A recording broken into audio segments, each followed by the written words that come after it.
The Franchise Association of South Africa has raised concerns about government's announcement during the budget speech to give food manufacturers a refund on the money they spend on diesel. It says that the relief simply isn't enough as manufacturers, suppliers and retailers contend with astronomical fuel and operating costs. Tony Fonseca, former chair of the Franchise Association of South Africa and CEO of OBC Better Butchery, joins us now for more. Tony, thank you so much for your time this evening. Can you start by explaining for us how badly the industry has been impacted by the power cuts? Have stores had to be shut down completely, for instance? Well, it's a mixed bag. It's obviously devastating for the industry and devastating for the economy.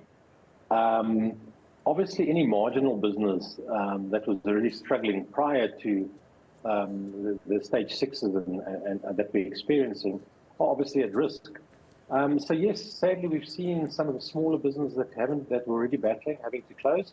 We're also seeing some unexpected or unintended consequences of, for example, depending on the load shedding schedule and depending on the time of the schedule, that we're finding that some retailers have just opted to not open over that period because it's just not economic, because it's not their busy hours. And of course, it's got knock-on effects where staff is being put on short time and working less and earning less. So yes, so it has been devastating to the industry. Many franchisees have been forced to take on extra costs in order to deal with the power cuts, generators and the fuel. Are you able to quantify how much more they are spending? Well, the reality is all the major supermarkets have sort of published their figures, which are in the hundreds of millions of rands of unexpected expenses. Certainly in our stores, being butchery stores, where obviously it's highly perishable, we're finding that our costs over the same accounting period last year are 400 or 500 times more. So obviously smaller franchises are anything from 10 to 20,000 rand more, and we found our stores, in order to maintain the cold chain and ensure the integrity of the product, we're talking up to 150,000 rand per store per month. And of course it depends on the level, and of course this is straight off your bottom line. That makes it very difficult to compete, and that's in an environment where costs are continuously increasing. If you think of the fast food sector, in the franchising environment, they face continuous costs. Obviously, delivery is becoming an issue where all the delivery apps also take a price, and obviously these costs are just really very difficult to accommodate in the environment where all the costs are increasing. So what we're finding, especially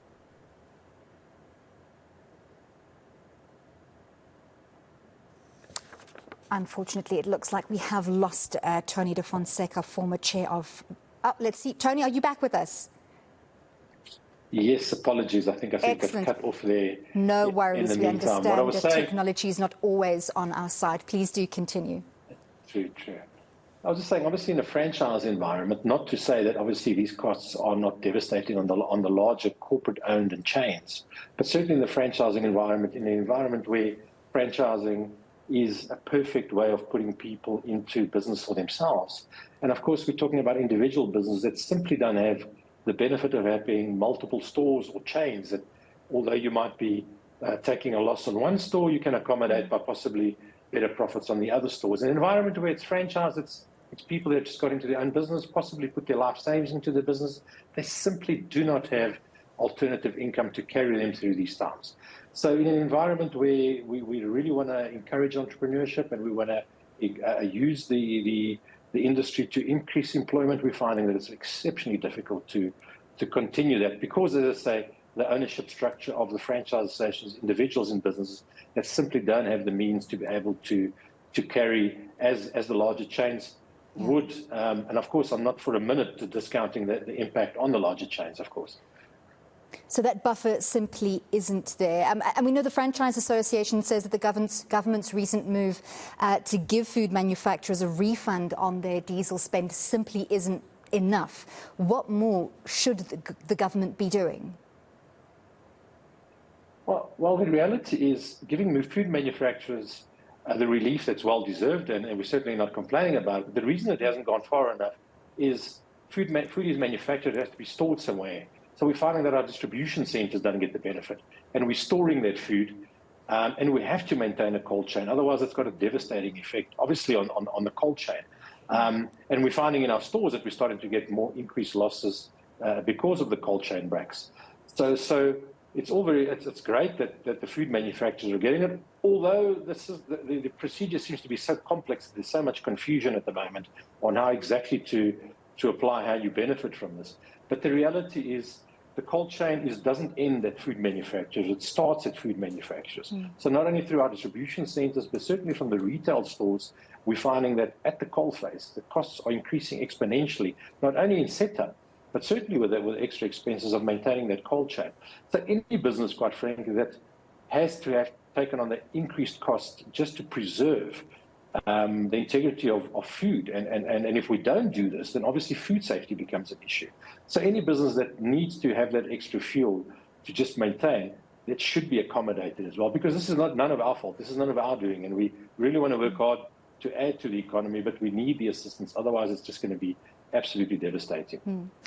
Looking at the challenges of rolling blackouts in the broader context of an economic downturn, what are we seeing in terms of the appetite for franchising? There's still a reasonable amount, although, you know, as we hear this phrase so often nowadays, we still remain cautiously optimistic. We're still a very vibrant and buoyant economy in many ways, and South Africans, by their very nature, are resilient and will always make a plan. But yes, of course, there's a downturn. Unfortunately, we're finding that there isn't as much of an uptake because people are concerned about the stability of the grid, especially in an environment where you're dependent on electricity, and obviously with exorbitant costs of fuel, and I believe we're in for another fuel increase soon. People are being more cautious. They're treading more cautiously and looking for alternatives to possibly get into business in industries that possibly aren't as energy consuming. So we're finding that people are treading cautiously, weighing up the options, and really being cautious about how they invest their money into businesses. So yes, I think it has got an impact all around. And of course, like I was saying earlier, the franchising environment, you know, done correctly, is an absolutely fantastic way to get people into their own business with the support of a franchise system. But people are treading cautiously. People are being a little bit wary of investing, which is definitely not what we need in our country at this point in time. Well, thank you so much for speaking to us and for your insights. That was Tony de Fonseca, former chair of the Franchise Association of South Africa and CEO of OBC Better Butchery.